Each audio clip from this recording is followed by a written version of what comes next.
sometimes when you're ready to make a change, if you wait too long, I think people get impulsive. They're like, I'm just so done. I'm done. I've got to leave. And then they make an impulsive decision. Is that what make so many people, talented, amazing people, get stuck? They prepare, and then they just can't make that last step. I think that what might surprise people is that Today's guest is Whitney Johnson, CEO of Disruption Advisors and one of the world's top 10 business thinkers, named by Thinkers 50. She's a Wall Street Journal, an Amazon best-selling author, a LinkedIn top voice with 1.7 million followers, and the #1 talent coach. A former award-winning Wall Street analyst, and her insights have shaped global leaders and billion-dollar companies alike. When people look at your career, it just looks like absolutely straight line. What would surprise them the most that doesn't show on this trajectory? I spent most of my 20s not really knowing what I wanted to do. And I think that that's maybe surprising, but also very encouraging, because you'll meet people who are 20 and they're like, I don't know what I want to do. And you're like, it's okay, you'll figure it out. When you are in your early 20s, you have a golden ticket. Every person over the age of 40, if you reach out to them and you ask them for advice and then you act on that advice, they will help you over and over and over again. Going back to that person who is stuck, they start fixing the job. When do you know it's time to stop fixing the job and start planning the exit? What I would say is, Whitney, thank you so much for joining me today. I'm really excited to start this conversation with you. oh, I'm very happy to be here, Ani. Great.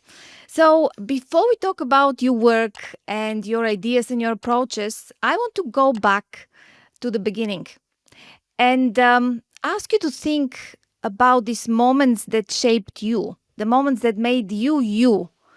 Where does this story start? Well, besides my mother's womb, I would say, I mean, I say that jokingly, but I think also there is a lot to be said for that, right? If we look at our what's happening in our brains and what we believe about ourselves, much of it does happen when we're, below the age of 3. And I guess what I would say is that I'm the oldest child. I grew up in California, actually in what is now known as Silicon Valley, although at that point it was called the Bay Area. My parents actually, right after they got married, moved to Spain. So I was there, I was born there. And I've always thought of myself of being slightly Spanish, even though I'm not at all, as you can tell. But I think that that definitely has influenced who I am. I grew up in a very much middle-class family. But my mother also really was focused on giving us opportunities. And so I got to start taking piano at a very young age. And she had us try horseback riding lessons and try ice skating lessons and dancing lessons and all those fun things that allow you to have opportunity. And I also watched my mother, and I think this is an important part of it, is she was very bright. She's now 88 years old. And as a lot of women of that generation, they had ambitions and they had hopes and dreams, but many times those hopes and dreams weren't able to come to fruition. There are people like Ruth Bader Ginsburg, who I think was able to have those things happen, but she's certainly an outlier. And so my mother was a school teacher. There were lots of things she wanted to do. I think she gave my sister and I lots of opportunities, but there's this wonderful quote from Carl Jung who says that one of the greatest influences on a child is the unlived life of their parent. And Amazing. I think that that always has very much influenced me. I look at my life and I have a career that I love. And my mom wanted to do some things. She wanted to be a doctor. I'm not a doctor, but it's been important to me to be able to go out and dare to dream and to make those dreams happen. So that's been a big influence on me. And another big influence is that she had always wanted to write a book. And she has written a couple of cookbooks, but I think it's interesting that I'm now, in the process of writing my 5th book. Oh. And so there's definitely that influence of our parents and what their dreams are and how they shaped us and gave us those opportunities. So I think that's one big element of it. And then another big element of who I am is the fact of my faith and that I believe in God and that is very much a guiding force for me as well. So the influence of my parents, but also the architecture of what I believe about myself and about the world and about the universe and how to navigate that. Amazing. As you were talking about your upbringing and your story, I was just comparing it with mine. I was born behind the Iron Curtain in socialist Bulgaria, so actually communist at that time. And my parents never thought that I would ever have such opportunities, because I come from this small country. It's only 6.5 million people in Eastern Europe. And I managed to live all around the world, traveled. So for my parents, it was like, wow, we never thought this is ever going to happen. Yeah. Interesting. So you've written 5 books. That's Yeah. great. I am still contemplating about writing a book. Yeah. It's just, I guess that it's until you start, it's so difficult, and then you start and everything moves on. Is that the case? Right. Yeah, absolutely. And before we go to the book, I just want to make a comment about what you described of Yeah. your upbringing and living in under communism in Bulgaria. It's been very interesting to me over the course of my career as I've interviewed lots and lots of people, including on my podcast. And what I have found when I started looking at who I was drawn to and who I wanted to talk to, frequently they were people who had immigrated. They had come from one country to another. And I realized that one of the reasons I was so drawn to stories like yours is that you've had to disrupt yourself. There's massive disruption that's taken place in terms of your mindset, but also just physically the disruption that's taken place. And I think that's something that we're going to talk about today is this idea of disruption.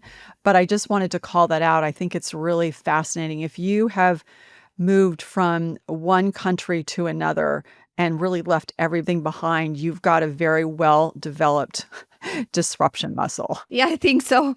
And the other thing I like is I like change. And that's what actually is driving me. Actually, the 2 things that drive me, one is change and the other one is travel. And maybe because I was born behind Iron Curtain and we were, not that we couldn't travel, but it was so difficult and people Yeah. didn't have money. And first time I traveled was when I was 11 with my aunt. We went to Moscow, to Russia. We went to Kiev. In that area, we could have traveled in Eastern Europe, Russia and everything. But in Western Europe, the first time I ever went to a Western country was when I was 22. That was the first time. Wow. That's the first time I went on a plane was when I was 22. But we digressed. It's so much we can speak about this. But let's go back to your career. So when I was looking at your career and the LinkedIn profile and I was reading articles about you, it just looks like a absolutely straight line and that you knew exactly what to do at every moment. But I'm sure that's not the case. So when people look at your career, what would surprise them the most that doesn't show on this trajectory? So I think that what would probably surprise people is that I actually had no idea what I wanted to do when I grew up. I literally had no idea. I think I reflect back now and again, back to this idea of mindset and what we think is possible. When I think about what was in my head when I was in high school, so like 14 to 16 to 18, I had some vague notion that I would go to college. So I was definitely going to go to college, but I majored in music and I didn't really have plans to become a musician. So it's not like I was going to college to figure out what I was going to do for a career. I really believe, and I think a lot of women, not now, I think, but historically, or certainly within the environment in which I grew up, was I was going to go to college and then I would get married and then I would have children. Like that's sort of where I was. And for a while I wasn't even sure I wanted to have children. I did get married and I do have children and my son's starting medical school this week. So those things unfolded. But I think that what might surprise people is that I didn't know what I wanted to do. I didn't know what I wanted to be when I grew up. I would say to you, I went to college, I majored in music. I then went on a mission for my church for 2 years. It took me all in almost a decade to finish college, partly because I needed to work to put myself through college. And so when my first job, I was 27. My first job out of college, I was 27.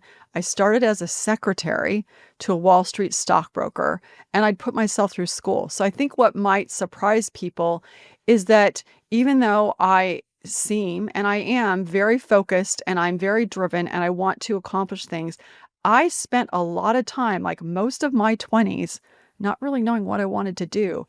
And I think that that's maybe surprising, but also very encouraging because you'll meet people who are 20 and they're like, I don't know what I want to do. And you're like, it's okay. You'll figure it out. Be patient with yourself. So yeah, that might be surprising, but also hopeful as well. Yeah, no, Absolutely. And I've interviewed how many now? 110 people so far on my podcast. All of them accomplished, having great careers, people that made numerous changes in their careers. And they all say the same, that in the beginning they had absolutely no clue. Some of them said, "Oh, I just went with the flow, and then after some time I discovered what I want." So this is like, I think everybody is like this. I haven't seen even one person who was determined and knew exactly, I'm going to study this and then I'm going to work that. Yeah. I haven't seen such a person yet. If you are 22 again, or 25, or whenever you start work now, right? What would you do? I'm talking my own book for sure, but I would get a coach like ASAP because there even there's so much about being in the workplace, and this goes to the work that we do, is you're going to go to college and you're going to learn some skills, some technical skills, some domain expertise. You're going to learn accounting or finance or communications or whatever it is you learn. But actually being successful at work is, how do I work with other people? How do I talk with my manager? How do I collaborate with people on my team? And so if people have played sports in high school and college, that's going to help, but not everybody plays sports. And so what I found is that when I got into the workplace, I was completely unprepared to know how to navigate the workplace. I think it might have been easier if I'd played sports. It might have been easier to do it if I'd been a man, because I was working on Wall Street and it was very much a man's world of how to navigate it. And I would keep like reading books and thinking, okay, I'm going to navigate it like this. And then it didn't work because that's how a guy would do it. It's not like how a woman would do it. So for me, and just like when you play sports or you take piano or whatever, you're always having a coach or a teacher. I would at the very outset find someone who can help coach you, who can, and sometimes parents can do that. And sometimes you've got mentors who can do that, but you need a bonus prefrontal cortex to help you do that. And the other thing that I would say, whether it's a coach or not, formal or otherwise, the thing that 22-year-olds need to know, basically 25, even 28-year-olds need to know, is that when you are in your early 20s, you have a golden ticket. And your golden ticket is this. Every person over the age of 40, if you reach out to them and you ask them for advice and help, and then you act on that advice, they will help you over and over and over again. And that golden ticket, it expires around the time that you're 28. It certainly starts to expire around the time you're 30.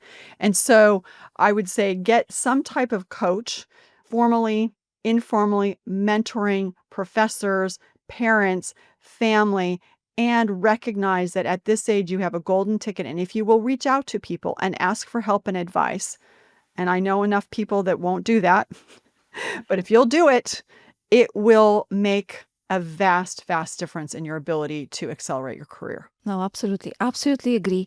And at the same time, I've spoken to so many young people and they feel terrified to reach out to people like me, like you. I know. And the thing is, I always answer. I always answer. And I guess you also, because we remember what it was once upon a time when we were just their age. So absolutely agree with you. And Ani, I think the thing I would say for all of us who are on this call who are over 40 and having people reach out, one thing that I have started to do is I will, when someone reaches out, because sometimes they don't quite know how to reach out or what to ask. And so I'll ask them to say, can you put in an email 3 specific questions that you have? What is it you're trying to understand? What is it you're trying to navigate? And the reason that I do that is, number one, is there's some impetus behind their reaching out, but they're not sure yet why they're reaching out sometimes. Sometimes it's just because this person's more powerful, but sometimes it's like, oh, I do have specific questions, but it gives them an opportunity to frame their thoughts. It also allows you, the person that they're reaching out to know that they're actually serious about wanting to talk to you, so that then you can answer the questions. And then frequently, once that has happened, then I will get on the phone for 15 minutes. But that's something that I think might be helpful both for the person, the mentor, and the mentee in that sort of speed mentoring session. Yeah. No, great advice. We were talking about disrupting yourself. So how many times have you disrupted yourself? Yeah. So let me give just a little bit of background about how I got to this idea, and then I can talk through it. So, one of the things that was very exciting for me is that I was working on Wall Street as an equity analyst, and I came across a book called The Innovator's Dilemma by Clayton Christensen. And he is really the father of this idea of disruptive innovation, where a silly little thing takes over the world, like the telephone did to the telegraph, like, Netflix did to Blockbuster. And I think you could argue like WhatsApp is doing to the telephone in lots of respects. And I had this insight really as I was studying his work, and this is about 20 years ago now, that disruption isn't just about products and services and companies and countries. It's about people, and that your company can't disrupt unless you do. And if you'll disrupt yourself, then you can disrupt the future, if you will. And so when I think about disruption from a personal basis, you're not only Blockbuster, you're also Netflix. You're not only the telephone, you're the telegraph and the telephone, and your WhatsApp and your traditional telephone system, because you're actually disrupting yourself. You're stepping back from who you are into who you want to be. And that means you're giving something up. Price of your new self is your old self. So how many times have I disrupted myself? So many times, but I'll give you just a quick chronology. So if I think about, I disrupted myself, first of all, when I got married. Because I think that, I got married, and in this particular instance, I was really focused on what my mother wanted me to do. And she didn't really want me to marry the person that I wanted to marry. And I disrupted myself by saying, no, I think this is the right person for me to marry. And I did. And we've now been married for several decades. I think that was a big disruption of that willingness to listen to my own voice of what I felt like was a good decision. And she has since come around and said, yes, he is a good guy. I disrupted myself when I made the decision to figure out, okay, I'm working on Wall Street as a secretary, but I really want to be an investment banker. And so I disrupted my mindset of what I thought was possible. I disrupted myself when I got disrupted when I moved from investment banking to equity research, because my boss had gotten fired, and they would have fired me too, but I had good performance reviews and I was pregnant, and that was a great job security. So they disrupted me, but then I moved into equity research. And so that turned out to be a career maker. But the next time I consciously disrupted myself was when I left Wall Street to become an entrepreneur, and then worked with Clayton Christensen on the Disruptive Innovation Fund, and then disrupted myself again when I moved from being an investor to starting my own business and firm, where we go into companies and basically help stabilize them so that they can disrupt. And then, so those are some of the big disruptions. Oh, another big one is having children. That is a massive disruption, making a decision to become a parent.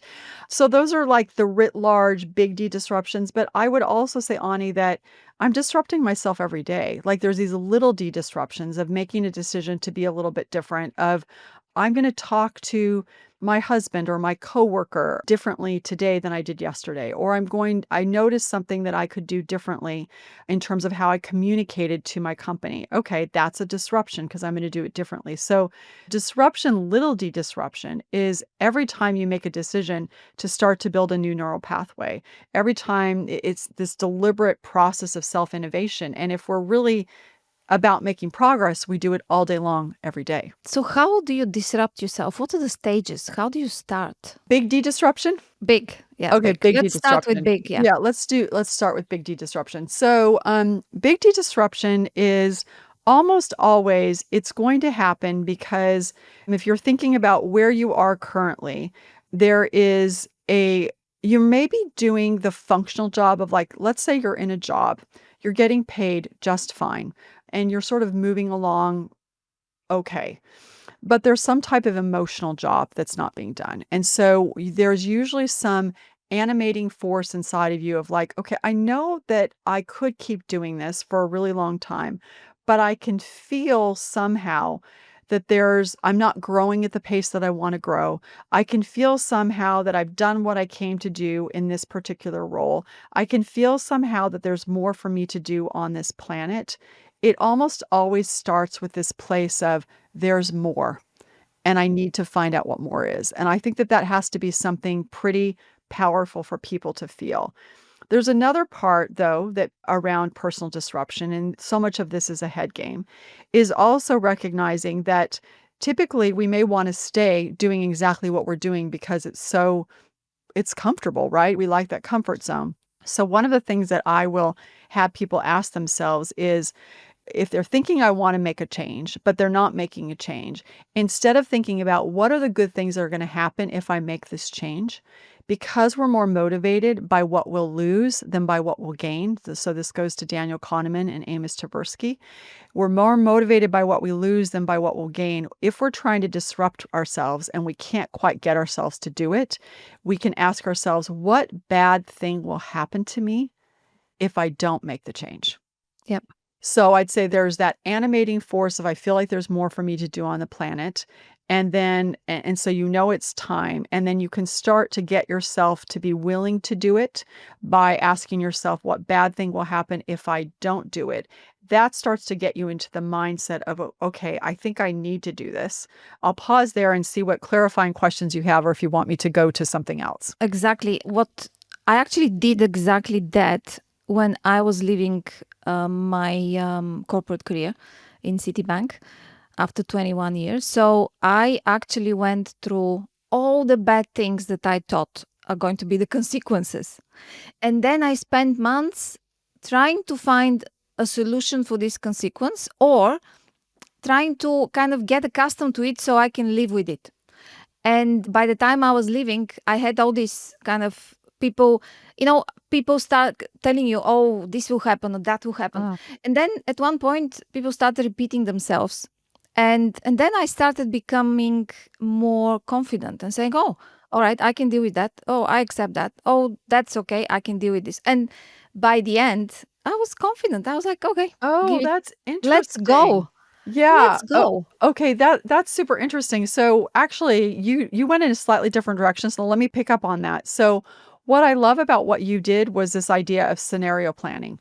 So you said, okay, I'm going to make this decision. I'm going to do this. And you said, what are the good things that can happen if I do this? What are the bad things that happen if I do this? And what I'm hearing you say is you asked people, you interviewed people, and you started saying, okay, so if this does happen, what will I do? How will Yeah. I feel? And as people started, it sounds like over time, their objections, you were able to overcome them because you're like, it's okay. I'm willing to pay that price. And also you were able to plan for it. Well, I have to say, Ani, I'm very impressed by that. That wasn't impulsive at all. And I think that's actually really important, because one of the things that I would call out here is that sometimes when you're ready to make a change, if you wait too long, I think people get impulsive. Like they're like, Yeah. I'm just so done. I'm done. I've got to leave. And then they make an impulsive decision. And what I hear you saying is you're like, I think it's time. I need to think through this. What are the bad things that could happen? I'm going to plan for them. And you were very thoughtful and deliberate. So I love that. Now, here's what I was actually saying. So I think it's interesting that you took it differently.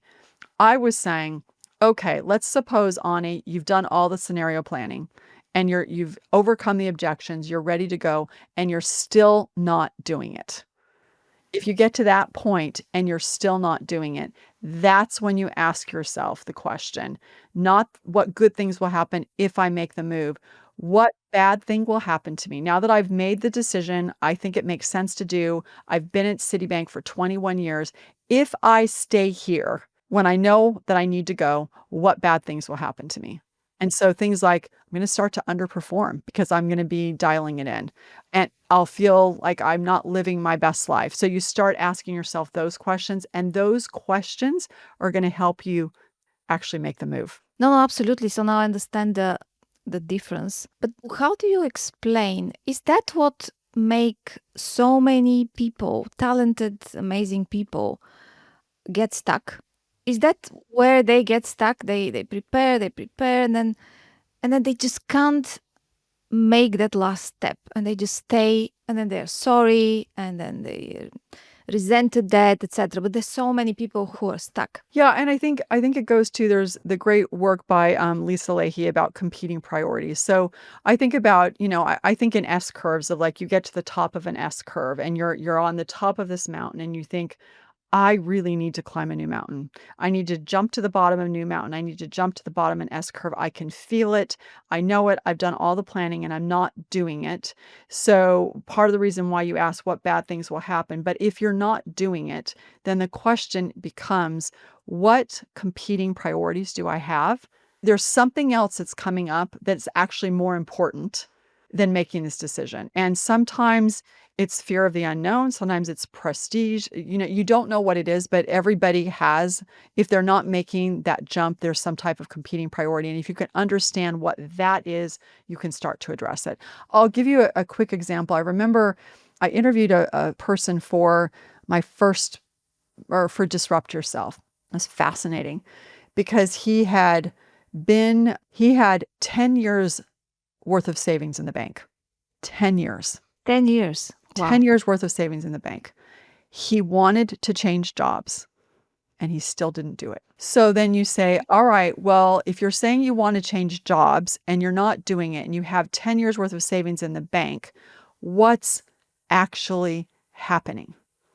Usually it's around some sense of identity. I have an identity. I mean, you probably had this experience. I know I did when I was at Merrill Lynch and I was like, this is Whitney Johnson at Merrill Lynch.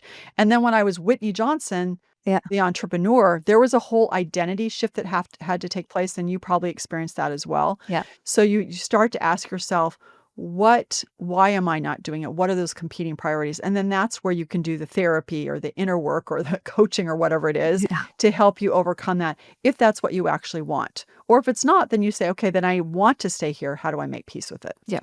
No, absolutely. I had this, absolutely. And I had another guest on the podcast told me something I always remember is that the corporate gives you the title is like a crown, right? They give you this crown and you carry it and you feel very important. And then when you leave, they just take the crown and suddenly from a king or a queen, you become just a pauper. person. A pauper, yeah. Yeah. So it's not easy. It's not easy. No. But actually, once you do it, and again, I did it through this same process that I explained to you just a minute ago, you just look back and think, gosh, I did worried about this, really? How dumb can I be? That's exactly what I said to myself after I've done Can I ask you a question, the Ani? jump. Because Yeah. and maybe you brought this up in other podcasts, but what was the thing that you were most worried about that turned out to be just not a thing at all? Do you remember? Well, I think the most thing was that I was thinking, because I was a COO of a large business of Citibank covering Asia, 16 countries, 2 billion business, many people all across Asia Pacific, India, China. It's a big thing. And then I was thinking, I will lose all my credential, all my status, all the people will think less of me. That's what I was thinking.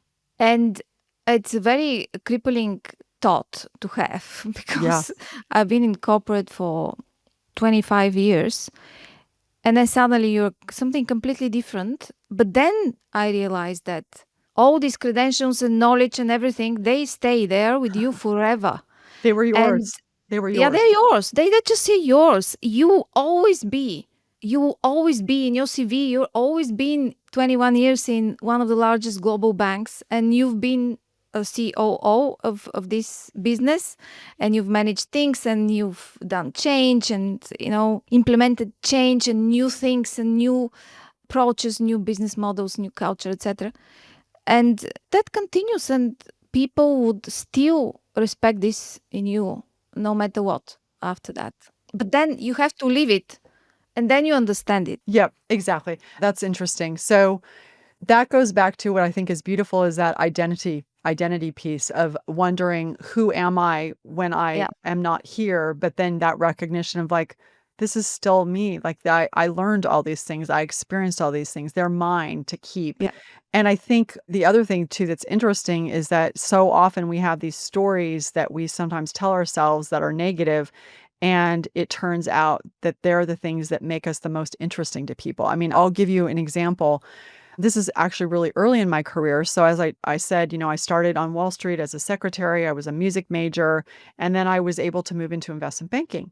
But I was embarrassed by that. I was embarrassed that I hadn't, I'd gone to a very good university, but I hadn't gotten an MBA and I hadn't been an investment banking analyst. I'd come up through an unusual route.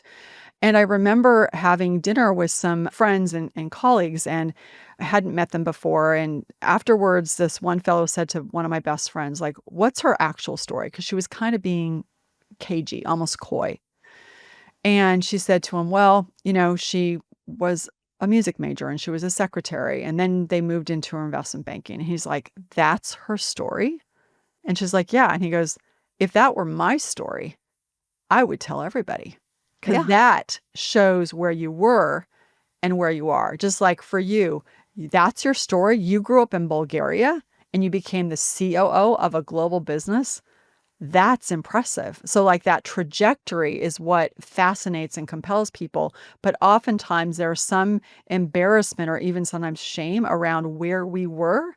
And then we don't want to tell that story. And then we're not able to own that part of our identity, which is sometimes the most magical, interesting, engaging part of who we are. Can't agree with you more.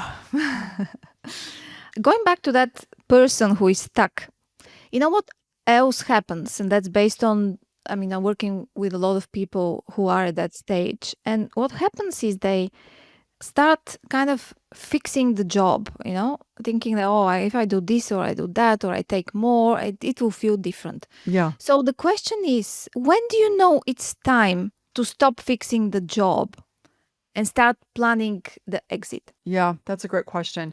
And it's a valid proposition, isn't it? To Yeah. say, I was thinking about a fellow, his name is Daryl Rigby. He's been at Bain Consulting for 40 years. And he would ask himself that question of like, okay, I feel like it's time for some disruption. I really like Bain. I don't want to leave. How can I make this the best job ever? But he was willing, and I think this is the provocation that I would give people. I think sometimes people start trying to fix the job, but it's sort of underground. It's from a place of disempowerment of like, I'm going to settle, as opposed to asking the question, whether it's internally or externally, what would have to be true for me to be excited about this job, be excited about this organization. And so what I would say is maybe there are some skills that need to be developed to be able to have those conversations and be able to own what it is you do well and to come at those conversations from a place of power, but also from a place of contribution. One of the things I have noticed is that sometimes when people are feeling this need to get promoted, need to get a pay raise, it's not so much that they need a promotion. What they actually need is the opportunity to grow and to feel like they're recognized and valued. And so what I would say is, if you've had those conversations where you own your value, if you've had those conversations where you're not feeling like you're valued and recognized and you no longer can grow, that's when you should start looking at something new. That's a great advice. I will have a separate kind of short on this one. Okay, good.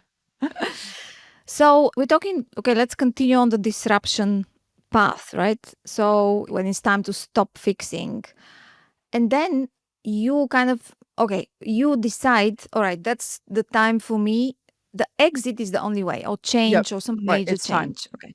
So what is kind of a low risk way to explore a new direction without burning bridges or without risking financial safety? Is there such a low risk way? Yeah, I think so. And I mean, one of the things, and you're saying you've decided to change companies or you're still in the company? Deciding to change companies, You're or going to change companies. even bolder, decided to leave whatever Okay. job you have and become entrepreneur, just the way Okay.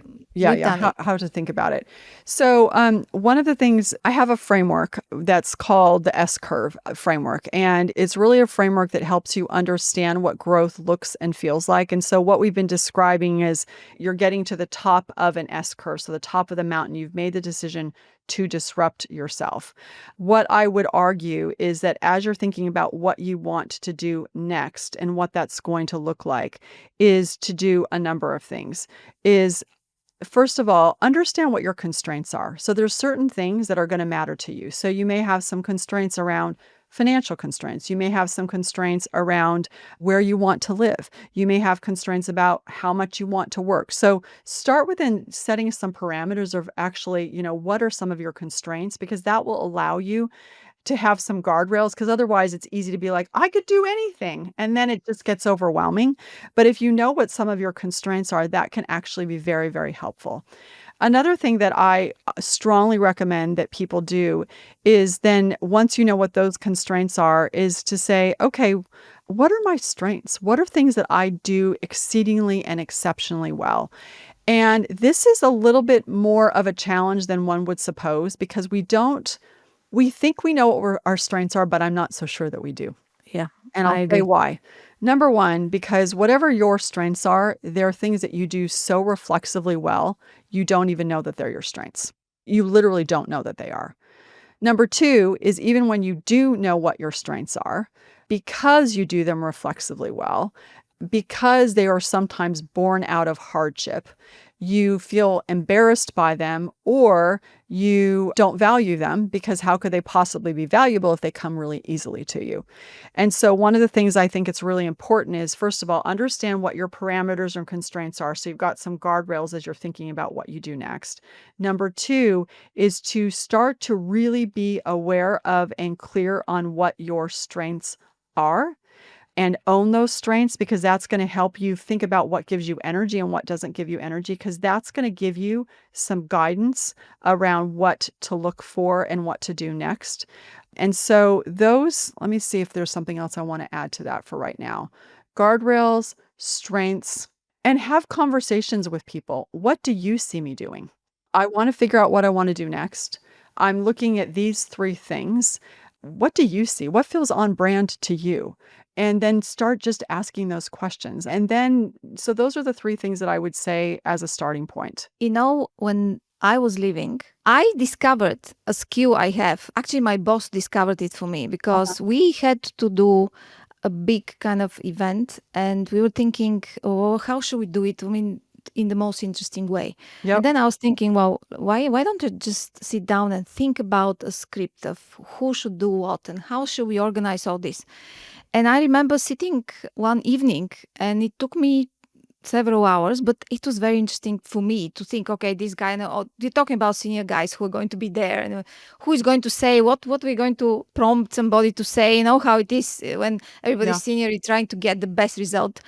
And the next day, my boss came to my office and I said, well, we can do that. And I gave him this and he was reading it. He said, you know what? If you ever decided to leave banking, this is one thing you can do very well. And then I actually realized, yes, I can do that. And that helped me with the podcast, with coaching, with planning my community events. I mean, I have a membership community, my accelerator, everything I do, because it's something that excites me, but I also do it well. And I never, ever would even think about this. You're so right. You just have, sometimes these things come like this, completely unexpected. Right. But sometimes you have to ask a lot of questions because otherwise... Yeah. And if you go back to the parameters, I'm suspecting that when you decided to leave Citibank, you had some really clear parameters. I want to live in this part of the country. Here's how much money I want to make over time, or part of the world, I should say. You had some really clear parameters. You had some non-negotiables. And I think it's really also helpful to just say, here's what I don't want. And then you were able to say, okay, your manager held up a mirror to you and that really started to guide you. And I think the last thing that I would add to that, back to the conversation at the beginning, when you're thinking about jumping to a brand new S curve and you're at the launch point of the S curve, it is going to be messy.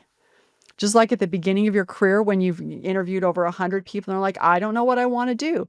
That's the S curve of your life. You don't know. And so when you're making that jump, give yourself enough of a cushion from a time perspective, an emotional perspective, a financial perspective, so that you can sort of just be in this messy place for a while. But if you've got some guardrails of parameters and what it is you do best, you're going to eventually discover the next step. And I would say too, sometimes when you've gone from a really big job, sometimes you're going to have a rebound boyfriend or girlfriend. So you're going to do the really big job. You're going to go to something thinking, oh, this is it. And that's going to be kind of like the rebound. And then you're going to figure out what it is you're actually going to do. Yeah. Yeah, no, absolutely. I agree with you. That's exactly how it happened with me. And you can't figure it out in the beginning. Just really, you have to give yourself time. When you jumped from your corporate job into entrepreneurship, what was that jump like? It was thrilling and terrifying. It's interesting, so I heard you talk about how you were so careful and deliberate in planning, and I'm probably like the opposite of that. And when I said don't be impulsive, because I was impulsive, like I'm done. I'm just done. And I said I'm going to become an entrepreneur, and I did it, and I tried all sorts of things, but I hadn't really thought through how long I was going to do it, how much money it was going to take to do it over time. And so that's why, so it was terrifying because I'm like, what's my identity? Who am I? What am I actually going to do? And it was also thrilling because I was going to try all these things. And like we started a magazine that didn't work. And we pitched a soccer show to, Televisa in Mexico that they didn't decide to take, which they still should have taken. We did lots of different things. And eventually, though, I landed on doing this work with Clayton Christensen of starting this fund. But that time period, it took about 2 years. So that's a pretty long time to sort of cast about of what you want to do. So like I said, when you're at the launch point of a curve and you're doing something new, it's going to be thrilling. It's going to be terrifying. Whatever cushion you think you need, again, from a financial perspective, from a time perspective, from an emotional perspective, it's going to probably take twice as long. And so just build that into your planning process. And if you're feeling like you need to do something, do it soon enough, like you did, Ani, not late enough, like I did, where you get a little bit impulsive. Well, I had certain impulses too, but that's for another story. Let's talk about the changes that are happening at the moment in the world. And with technology accelerating so fast, how can someone build a career or a next path that is not going to become obsolete in the next 2 years? Well, so I think the first thing I would say is that I think what's happening with technology and AI is absolutely thrilling. So this goes back to sort of it's thrilling and terrifying, right? It's both. And I think most of the time it's thrilling. And I think a lot about this idea of, disruption happening to you. You think about people getting disrupted and it's happening with technology. But part of the reason this framework of personal disruption is so powerful is because it's the idea of you are an agent in your life. You are the agent of change. You can disrupt yourself. And so what are those skills? Is that willingness to disrupt yourself is hold two things at the same time, which is be able and willing to learn and to adapt and understand that probably whatever pace at which you were disrupting yourself, you need to figure out how to do it better and faster, meaning you need to be better at accepting feedback. You need to be better at being willing to change. You need to be better at being willing to adapt. So there's that element of it. And at the same time, I would argue that we need to get better at being able to stabilize and manage ourselves, better able at emotional regulation, better able at being able to see that notwithstanding all of the disruption that it's taking place, there's actually a lot of stability out there.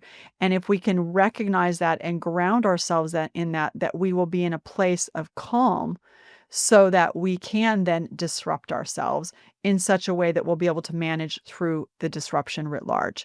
And then the final thing, though, that I would say on that is with all of this, we're going to make lots and lots of mistakes. And so it's very important, and I'm speaking to myself as much as to anybody who's listening, is to find a way to give ourselves grace and to forgive ourselves because we're going to make a lot of mistakes.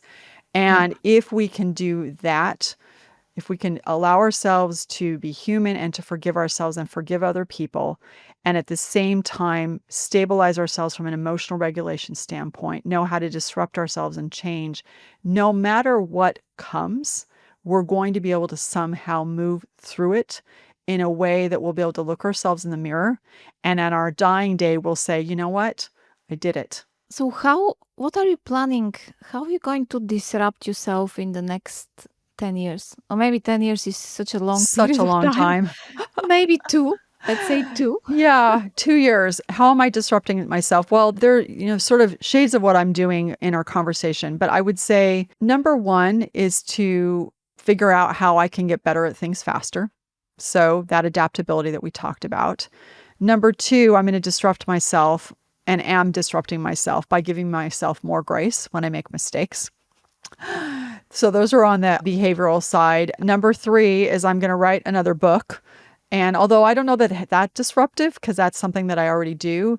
And then number 4 is continue to learn how to be a better leader of my company.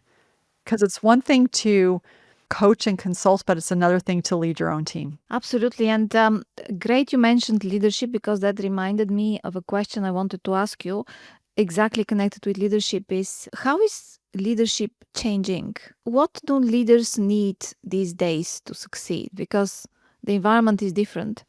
Yeah, they need to deal with people, but again, these are people who are being disrupted quite a lot, right? Yep. And there is no other time in history where change has happened so fast, and people, they can't deal with that Right. so well, right? And leadership has to change.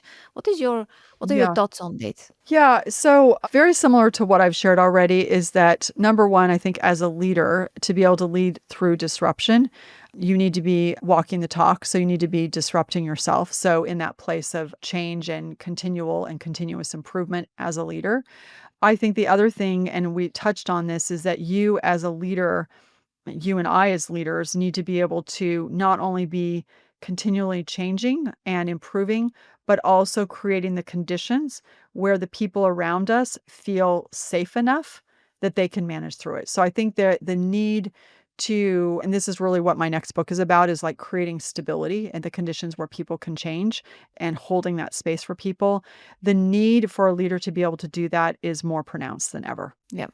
And isn't that the most difficult thing, when yourself, because we are people, right? And we are worried, and we have anxiety and this and that, but in the same time you have to be that strong person that everybody look at you and says, okay, she's not worried, that means we should not worry.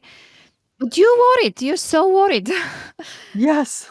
on the inside. Yeah. So how do you do that practically? How do you do that practically? Well, I think it's a skill like anything else. That's something that some people start out being pretty good at it and then they can get better. I know for me what it looks like is that I really think about number 1, why am I doing what I'm doing? So the purpose of what I'm doing, and am I doing this so that I can make the people around me, including those that work for me, with me, make progress as human beings. So thinking about the purpose of the work, doing things like making sure I'm getting enough sleep, making sure I'm exercising, making sure I'm eating well. So making sure my body is working in a way that it can support me so that I can emotionally regulate myself. Something I'm not doing well enough is I need to do more deliberate boxed breathing so that I can be calm throughout the day. So it's really there becomes a need, and I think you probably found this in your interviews, is that every leader has some type of spiritual personal grounding practice, whether it's exercise or how they eat or it's their faith, whatever it is.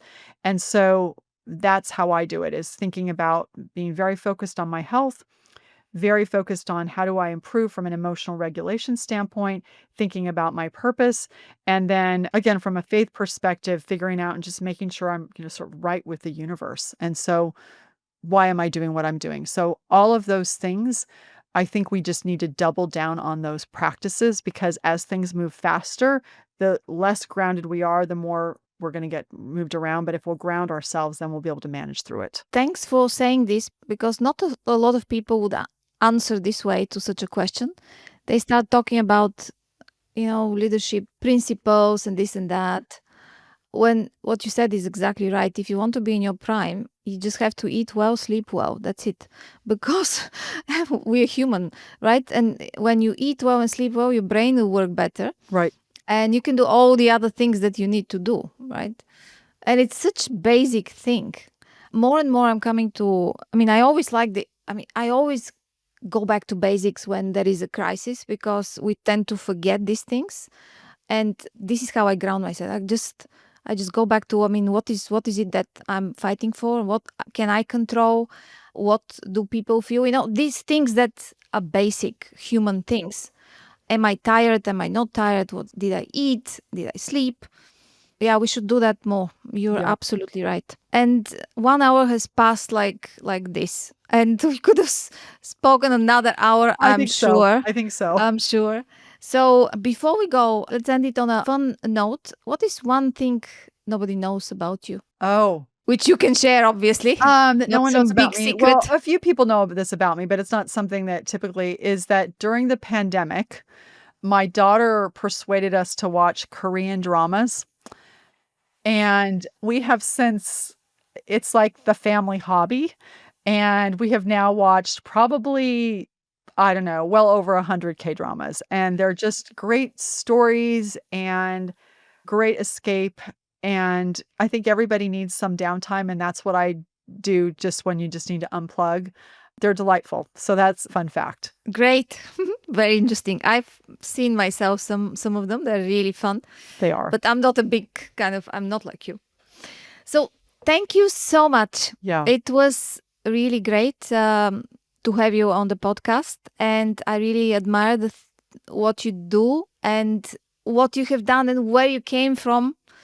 And I hope this is a great example for everybody who is watching that everything is actually possible. You just need to want to do it. Thank you so much. Ani, thank you.